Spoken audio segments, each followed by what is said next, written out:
All eyes were on Moscow. Victory Day celebrations were coming up, but this year something surprising took the spotlight. A Russian jet landed and the cabin door opened. Out stepped a young African president, Captain Ibrahim Traoré. No suit, no tie. He wore full military gear, a rifle on his shoulder, and a pistol at his side. The Kremlin runway went quiet. Flags waved, cameras clicked, onlookers froze. This wasn't just another leader stepping off a plane. It was a message, a challenge to the old world order. He didn't come through regular diplomatic channels. He didn't arrive on a commercial flight or a Burkina Faso jet. He came in a special Russian plane sent directly by the Kremlin. The Burkina presidency simply said that the president of the transition arrived in Moscow on Thursday. But what happened next was far from ordinary.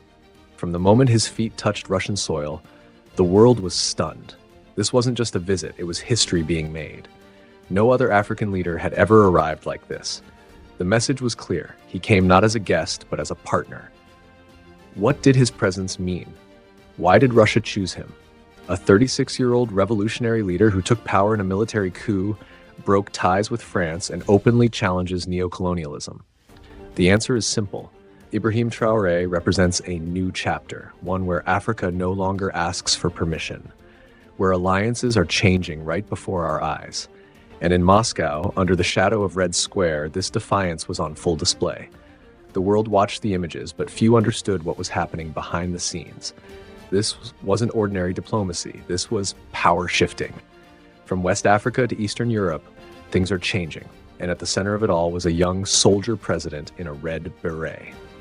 So, ask yourself, what were the 10 shocking moments the media didn't explain? What did each step he took on that runway mean for the future of African politics?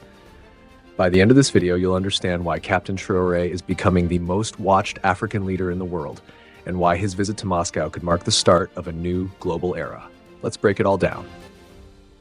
Welcome to the world of research. Welcome to the large family of wisdom in narrations.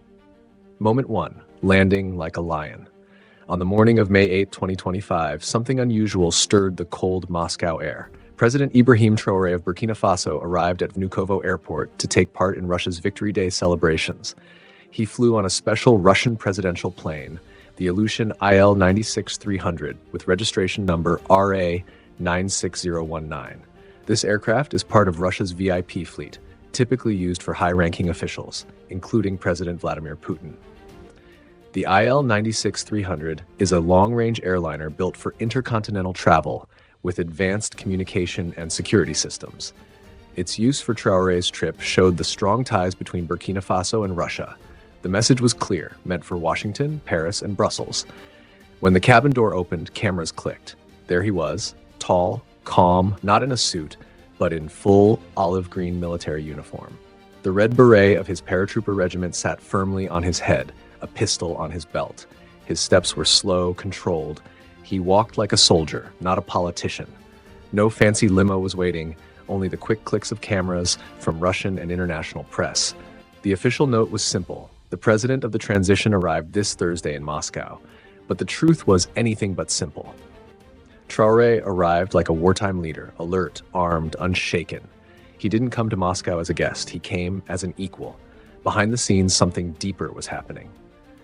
In a time of growing global tensions, when NATO and Russia look at each other across divided lines, Vladimir Putin had chosen to bring in a 36-year-old African revolutionary, not as a gesture, but as a signal.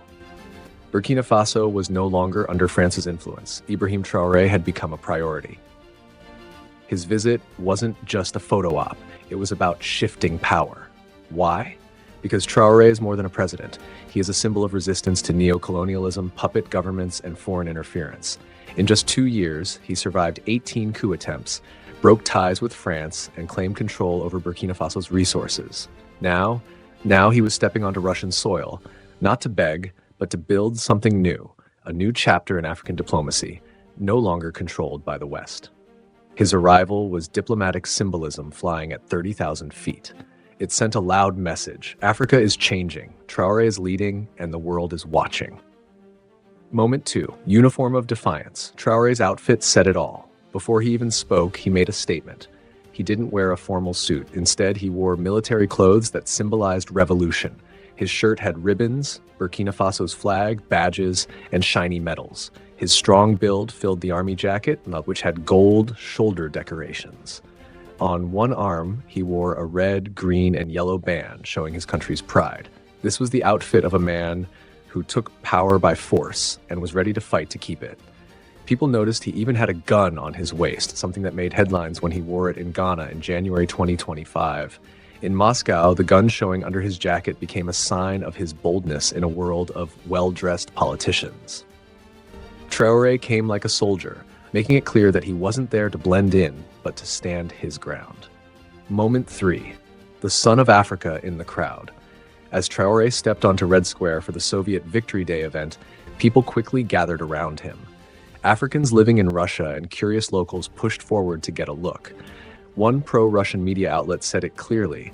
Burkina Faso's president, Traoré, drew excited crowds of Africans and foreigners in Moscow. Everyone wanted a photo with the Son of Africa. In minutes, dozens of people tried to shake his hand, take pictures, or give him the black and orange St. George ribbons, symbolizing Russia's victory. One funny moment showed him standing calmly while a group of fans rushed for selfies. The excitement spread fast. Taxi drivers stopped to wave, and even old Russian soldiers saluted him with smiles. For many, this strong and down-to-earth West African captain brought something new and powerful to the usual Victory Day events.